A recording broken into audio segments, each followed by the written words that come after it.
Hey everyone! In this video, I'll show you how to download your AI-generated song from Suno right to your mobile phone. It's simple and only takes a minute.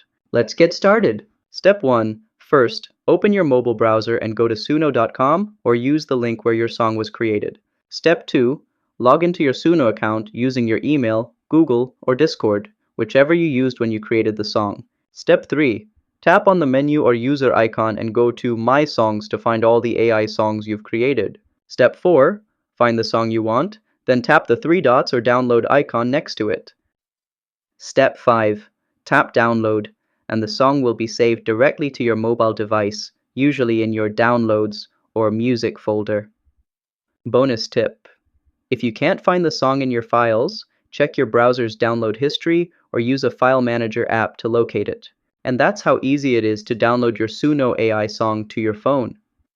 If this helped, give it a thumbs up and subscribe to How to Tutor for more quick tutorials. See you next time!